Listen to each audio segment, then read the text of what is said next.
FCRA വിഷയം തെരഞ്ഞെടുപ്പിൽ തിരിച്ചടിയാകില്ല എന്നാണ് പാലായിലെ എതിരാളിയായിട്ടുള്ള ഷോൺ ജോർജ് പറയുന്നത്. ഇക്കാര്യത്തിൽ സഭകളുടെ ആശങ്ക പരിഹരിക്കാമെന്ന് ഉറപ്പു കൊടുത്തിട്ടുണ്ട്. രാജ്യസുരക്ഷയുടെ പ്രശ്നം ആയതുകൊണ്ടാണ് തെരഞ്ഞെടുപ്പ് കാലം എന്ന് പരിഗണിക്കാതെ ബില്ലുമായി BJP രംഗത്ത് വന്നത്. ഇന്ത്യക്കുള്ളിൽ കലാപം സൃഷ്ടിക്കാൻ വേണ്ടിയുള്ള നീക്കം നടന്നിട്ടുണ്ട്. മുസ്ലിം വോട്ടുകൾ ലക്ഷ്യമിട്ടാണ് ഷാഫി പറമ്പിലിനെ ഈരാറ്റുപേട്ടയിൽ കോൺഗ്രസ് പ്രചരണത്തിന് എത്തിച്ചത്. അടുത്ത തെരഞ്ഞെടുപ്പ് മുതൽ കേരളത്തിൽ ഇന്ത്യ മുന്നണിയും NDAയും തമ്മിലുള്ള പോരാട്ടം മാത്രമാകും ഉണ്ടാകുകയെന്നും ഷോൺ പറയുന്നു.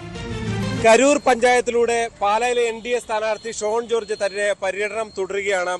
ഷോണ് ഒരു അവസാന ഘട്ടത്തിലേക്ക്, അവസാന പ്രചരണത്തിന്റെ അവസാന ദിവസങ്ങളിലേക്ക് എത്തുകയാണ്.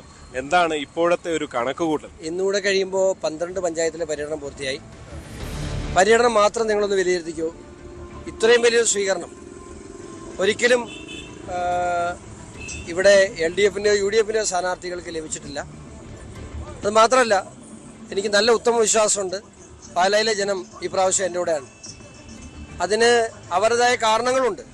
തീർച്ചയായിട്ടും എനിക്ക് വലിയൊരു മുന്നേറ്റം ഈ തെരഞ്ഞെടുപ്പിൽ ഉണ്ടാക്കാൻ കഴിയും. വലിയ ഭൂരിപക്ഷത്തോടു കൂടി തന്നെ വിജയിച്ചു വരാൻ കഴിയുമെന്നാണ് എൻ്റെ വിശ്വാസം. ഈ അവസാന ഘട്ടത്തിലേക്ക് എത്തുമ്പോഴാണ് ഈ ചില FCRA പോലുള്ള ചില പ്രതിസന്ധികൾ അത് എങ്ങനെ ബാധിക്കുമോ തെരഞ്ഞെടുപ്പിൽ? ഇത് സാധാരണക്കാരനെ ബാധിക്കുന്ന ഒരു വിഷയമൊന്നും അല്ലല്ലോ FCRA. മാത്രമല്ല, സഭയുമായി ബന്ധപ്പെട്ട് സഭയ്ക്ക് അതിനകത്ത് എന്തെങ്കിലും ആകുലതകളുണ്ടെങ്കിൽ അത് തീർച്ചയായിട്ടും പരിഹരിച്ചു മാത്രമേ മുമ്പോട്ട് പോകൂ എന്ന് ഔദ്യോഗികമായി തന്നെ പാർട്ടിക്ക് വേണ്ടി ഞാൻ സഭയെ അറിയിച്ചിട്ടുണ്ട്, സഭാ നേതൃത്വത്തെ അറിയിച്ചിട്ടുണ്ട്, CBC അറിയിച്ചിട്ടുണ്ട്, മതമേലധ്യക്ഷന്മാരെ അറിയിച്ചിട്ടുണ്ട്. അപ്പോൾ അവർ ആ കാര്യത്തിൽ കൺവിൻസ്ഡാണ്. തീർച്ചയായിട്ടും ഇതിന്മേൽ ചർച്ചകളുണ്ടാവും. എന്തെങ്കിലും തരത്തിൽ അത്തരത്തിൽ ആകുലതകളുണ്ടെങ്കിൽ അത്തരം കാര്യങ്ങളെ ഇപ്പോൾ കമ്മിറ്റിക്ക് പോയി അത്തരം ആകുലതകളെ കൂടെ പരിഗണിച്ച് മാത്രമേ നടപ്പിലാകൂ. ഇതിപ്പോൾ ഇലക്ഷൻ സമയമാകുമ്പോൾ എല്ലാ തെരഞ്ഞെടുപ്പിൻ്റെ സമയത്തും ഇത്തരത്തിലുള്ള ഇഷ്യൂസ്, ഇതിപ്പോൾ FCRA ഒന്നും അല്ലെങ്കിൽ അവന്മാർ എന്തെങ്കിലും ഇഷ്യൂസ് ഉണ്ടാക്കിയത് എല്ലാ തെരഞ്ഞെടുപ്പിനും കോൺഗ്രസിൻ്റെ ഒരു അടവുനയമാണ്. അത് ഇപ്രാവശ്യം എവിടെയും വില പോകില്ല. അതില് BJP ആ ടൈമിംഗ് എടുത്തതല്ലേ? ഇപ്പൊ ഇന്നലെ തന്നെ ഓർത്തഡോക്സ് സഭയുടെ കോട്ടയം ഭദ്രാസനാധിപൻ പറഞ്ഞത് BJP കാണിച്ചത് അതൊരു മണ്ടത്തരമായി പോയി എന്നുള്ളതാണ്. അല്ല, BJPക്ക് തെരഞ്ഞെടുപ്പിനപ്പുറത്ത് ഇപ്പൊ ഇത് കോൺഗ്രസ് ആണെങ്കിൽ തെരഞ്ഞെടുപ്പ് വരെ കാത്തിരിക്കും. BJP അങ്ങനെയല്ല.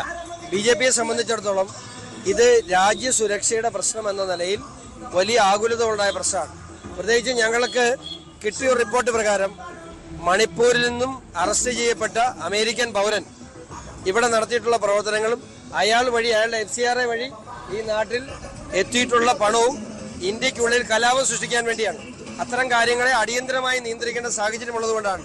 ഇപ്പോൾ കോൺഗ്രസ് ആണ് ഇത് ചെയ്തതെങ്കിൽ ഇപ്പോൾ പരിശുദ്ധ പിതാവ് പറഞ്ഞ പോലെ അത് 2-3 വർഷം മാറ്റിവെച്ചാലും കുഴപ്പമില്ല. കാരണം ഈ നാട്ടിലെ രാജ്യവിരുദ്ധ ശക്തികൾക്ക് ഓശാന പാടുന്ന കോൺഗ്രസിന് ഇത് പ്രശ്നമായിരിക്കില്ല. പക്ഷേ രാജ്യമെന്ന് മാത്രം ചിന്തിക്കുന്ന BJPക്ക് ഞങ്ങളുടെ വോട്ടിനപ്പുറത്ത് നിന്നുകൊണ്ട് ഈ രാജ്യ താല്പര്യങ്ങൾ സംരക്ഷിക്കാൻ ഞങ്ങൾ നിലകൊള്ളും.